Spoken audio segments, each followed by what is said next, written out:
संध्याकाळ झाली तरी धुकं तिथं बघा किती भारी वाटत असेल मला. तर गाईज आपल्या माथेरान ट्रिपचा हा पार्ट 2 आहे. काल जोरदार पावसामुळे व्हिडिओ खूप मोठा झालता, त्यामुळे पार्ट 1 इथेच संपावा लागला होता. जर अजून पार्ट 1 पाहिला नसेल तर आपल्या यूट्यूब चॅनलवरती जाऊन नक्की बघा. आता आपण खंडाळा घाटापासून पुढचा प्रवास सुरू करतो. सध्या आपण खंडाळा घाटातून पुढे निघलोच आहोत. पावसाळ्यात हा संपूर्ण घाट पूर्ण हिरवेगार असतो. म्हणजे दिसायला तर इतका भारी दिसतो, काय मी शब्दात सांगू शकत नाही. आणि मी फर्स्ट टाइम पाहिलाय. मध्ये मध्ये धुकं, छोटे छोटे धबधबे आणि वळणावळणाचे रस्ते. हा प्रवास स्वतःमध्येच एक भन्नाट अनुभव आहे. खंडाळा घाट हा मुंबई-पुणे महामार्गावरील अतिशय महत्त्वाचा घाट आहे, हे तुम्हाला माहीतच असेल. मुसळधार पाऊस, दरड कोसळणे, अपघात किंवा दुरुस्तीची कामे यामुळे काही वेळ वाहतुकी तात्पुरत्या बंद केल्या जातात. तर काय खूप भारी वाटतंय, सांगू शकत नाही शब्दात, कारण की इतकं भारी वातावरण फर्स्ट टाइम पाहिलंय. खूप भारी वाटतंय.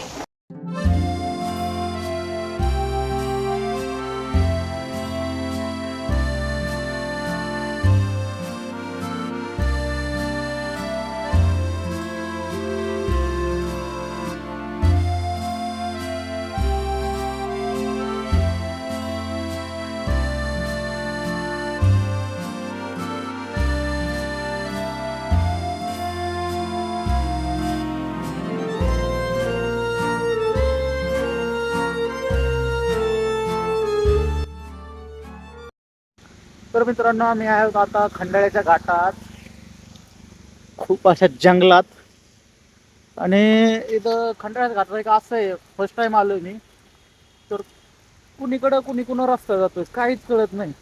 ट्रॅफिक पोलीस आहेत, करते तर मदत, पण कुणकडचा रस्ता कुणकड पण जातोय काही कळत नाही. आणि एक तर आम्ही लोकेशन टाकलं होतं माथेरानचं, ते माथेरानचं लोकेशन असल्यामुळं काय होतंय, ते डायरेक्ट लोकेशनच दाखवत नाही. तर तुम्ही माथेरानचं थोडंसं अलीकडचं जे स्टेशन वगैरे आहे तिथलं जर लोकेशन टाकलं तर तुम्हाला प्रॉपर लोकेशन दाखवून. आणि ते पण गुगल मॅपवरती लोकेशन दाखवत नाही.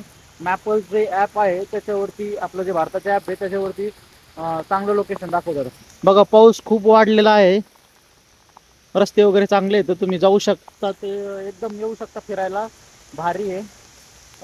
पाऊस चालू असल्यामुळे तुम्हाला पूर्ण काही दाखवू शकत नाही, पण मी तुम्हाला पूर्ण रूट कव्हर करेन.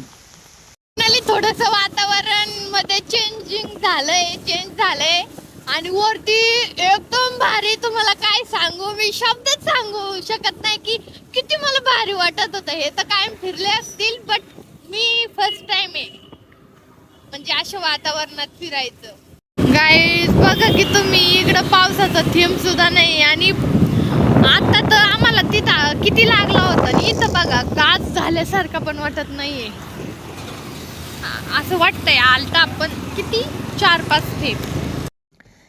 खंडाळा पार केल्यानंतर आम्ही कर्जत मार्गे नेरळ आणि तिथून माथेरानच्या दिशेने गेलोत. पावसाळ्यात रस्ता खूप सुंदर दिसत होता, पण गाडी सावधानपणे चालवावी लागते. गाईज हे काय माहित नाही, पण आम्ही माथेरानच्या जवळ आलेलो आहेत. आम्ही म्हणजे 5 किलोमीटर नसेल, आहे ना, किती किलोमीटर असेल, हा 4-5 किलोमीटर आहे अजून.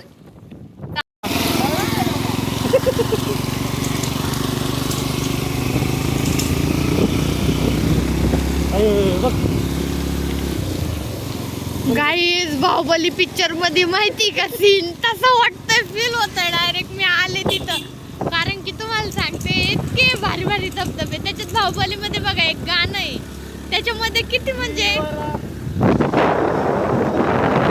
मानवऱ्याला गाणं येतं या.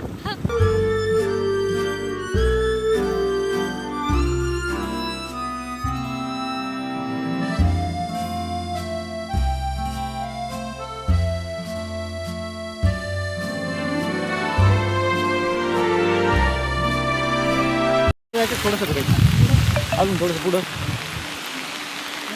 हां एका साईडला थांबू, असं कुठं जागा असं नाही भेटणार रे आपल्याला जागा. कशी गावताची की भेटा ना, पण भेटा ना. तुम्ही चार्जिंग संपली तुमची.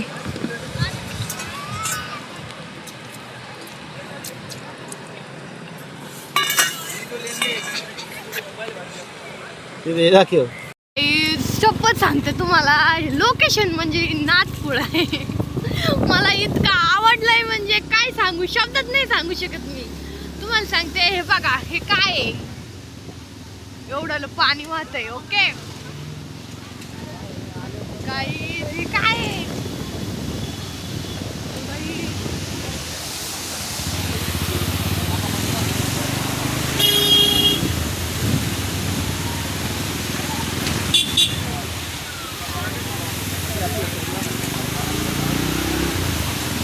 तर गाईज खूप भारी वातावरण आहे आणि इतकं लोक म्हणजे आनंद घेतात ना या म्हणजे ह्याचा पावसाचा आणि त्याचा. हा गाईज बघू शकतो तुम्ही, खूप म्हणजे खूप खूप भारी वाटतंय. आणि आम्ही आता वरती जाणार आणि वरतून खाली येतेच आनंद घेत येणार आहे. आम्ही डायरेक्ट काय केलंय, आम्ही डायरेक्ट वरती जाणार. काहीच खाली बघा किती छान दिसतंय. आय लव्ह, नाव काय याचं,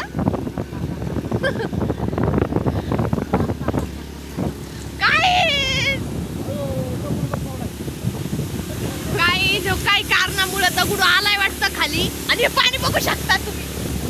दास्तुरी नाक्यावर आल्यानंतर पुढे कोणत्याही पेट्रोलला किंवा डिझेलला वाहनांना परवानगी नसते, त्यामुळे गाडी इथेच पार्क करावी लागते.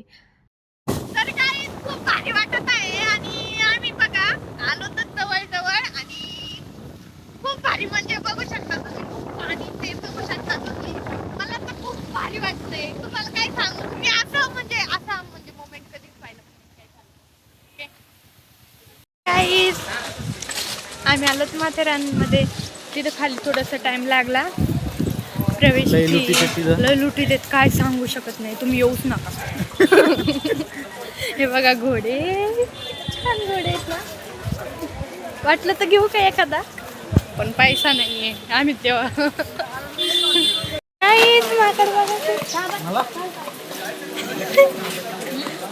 आता एक महत्त्वाची गोष्ट, जर तुम्हाला माथेरान व्यवस्थित फिरायचं असेल ना, तर शक्यतो 1 दिवसाचा स्टे करा. हो गाईज, खूप भारी वाटते आणि अजून आम्हाला जायचं पुढं. आणि म्हणजे आज कसं मला काही जास्त फिरलेलं नाही तर आता फिरायला गाणे वाजतात म्हणजे डीजे असेल पुढून. विषय असा आहे मित्रांनो, इथं डायरेक्ट पैदल चालत जा. तर खरा आनंद घ्यायचा असेल तर पैदल, किंवा कारण एका दिवसात सगळे पॉईंट्स आरामात पाहणं थोडं अवघड होतं.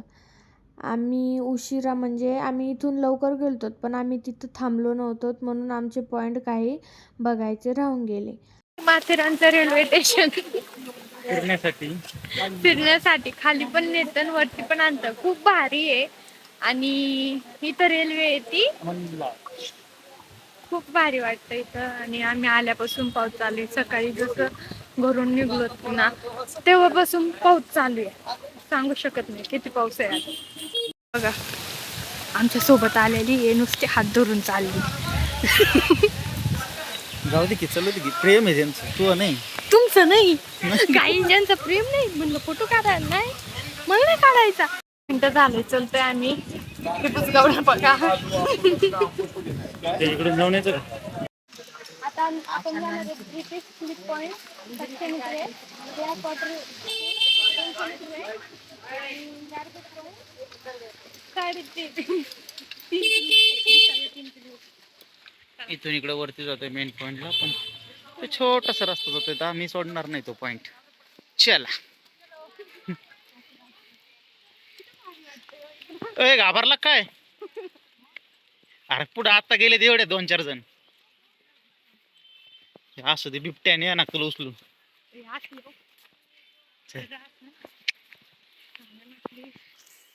आमच्या ट्रिपमध्ये पावसाळ्यामुळे वेळ कमी मिळाला, त्यामुळे आम्ही फक्त 2च पॉईंट्स कव्हर करू शकलो, लुझिया पॉईंट आणि एक पॉईंट. अजून खूप सुंदर पॉईंट्स बाकी आहेत.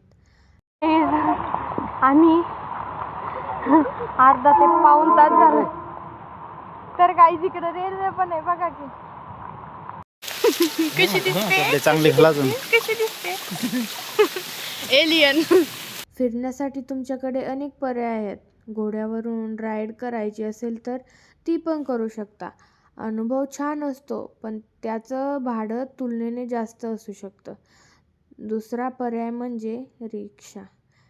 ही रिक्षामधूनही तुम्ही अनेक ठिकाणी जाऊ शकता. मात्र पावसाळा किंवा विकेंडला त्यासाठी थोडी वाट पाहावी लागते. माझा एक सल्ला असा आहे की शक्य असेल तर सकाळी साधारण 6 वाजेपर्यंत माथेरानला पोहोचा. हा बघा पॉइंट किती छान आहे ना. इकडे म्हणजे पूर्ण धुकं आहेत पडलेले इथं दिवस आणि रात्र.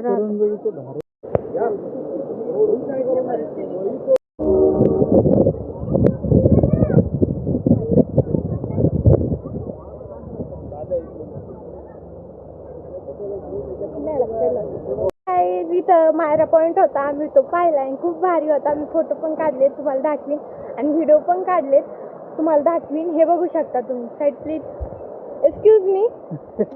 हे बघू शकता. म्हणजे तुम्हाला सांगते, डोंगरातून म्हणजे थोडं थोडं अंतरावर नुसते ओढे वाहत आहे. सांगू शकत नाही. धारा वाहत आहे, ओढे धारा, आय डोंट नो. बट त्यामुळे गर्दी कमी असते आणि दिवसभरात जास्तीत जास्त पॉईंट्स आरामात कव्हर होतात. आणि खरं तर तिथं ट्रॅफिक लागते. 2-3 वळणं इतके अवघड आहेत की तिथं खूप ट्रॅफिक असते. बाजारपेठापर्यंत रिक्षा किंवा घोड्याने जाऊ शकता. त्यानंतर बरेच पॉईंट्स चालतही फिरता येतात. जर चालण्याची आवड असेल तर हा अनुभव अजूनही सुंदर वाटतो. आणि आम्ही चालत गेलतो तर आम्हाला खूप भारी वाटलं, पण आज काय करणार, आज पाय खूप दुखतात. इथे माथेरान रेल्वे स्टेशन आहे, बघू शकता. ट्रेनवरती आली आणि आता तिचा जायचा टाइम झालाय, पण ती चालूच आहे, केव्हापासून चालूच आहे. तिकडे खूप दुकान आहेत, बघू शकता. लय लांबून चालत माथेरानचा मेन सिटी बाजार. हो, तिथं गेम्स पण आहेत, गेम्स पण खूप आहेत. पावसाळ्यात येत असाल तर रेनकोट, चांगले ग्रीप असलेले शूज आणि मोबाईलसाठी वॉटरप्रूफ कवर नक्की सोबत ठेवा. जर तुम्ही आधीच थोडं प्लॅनिंग करून आलात तर कमी वेळात जास्तीत जास्त पॉईंट्स कव्हर करू शकता आणि ट्रिपची मजा दुप्पट होईल. गाईस, पगाण्यांचं काहीतरी चाललंय. काय बघतो म्हणजे तर गाईज, माझ्या नवऱ्यात फक्त प्रत्येक वस्तू घेतली म्हणजे ते पहिलं बघतात डेट आहे का नाही. सो गाईज, आम्ही रिटर्न चाललेलो इथं आणि आमचं माथेरान पूर्ण फिरून झालंय ना. आमचे पायाचे तुकडे ना तुकडे पायाचा तुकडे झाले तर असं वाटतंय. गाईज, 4 ते 5च्या नंतर अंधार पडेपर्यंत गाडीवरती फिरण्यासाठी खूप भारी वाटतं. मला माहिती झालं आज झालं. खंडाळा घाट बघू शकता तुम्ही. आता आम्ही तो घाट चढून वरती जाणार आहोत. गाईज बघा, खंडाळा घाटातून किती गर्दी आली. तर गाईज, मी खरं सांगते, याच्यातली निम्मी माणसं फिरायला आलेले इथं, कारण की त्यांच्या माग ते लॉंग राईड ट्रिप असते का, त्याच्यासाठी ते डबडे इथं त्याच्यात सामान ठेवायला बरं का. आणि त्याच्यावरूनच ओळखीलं मी. आणि बाईकवरच येतात, काय लय लोक बाईकवर येतात माहितीये का.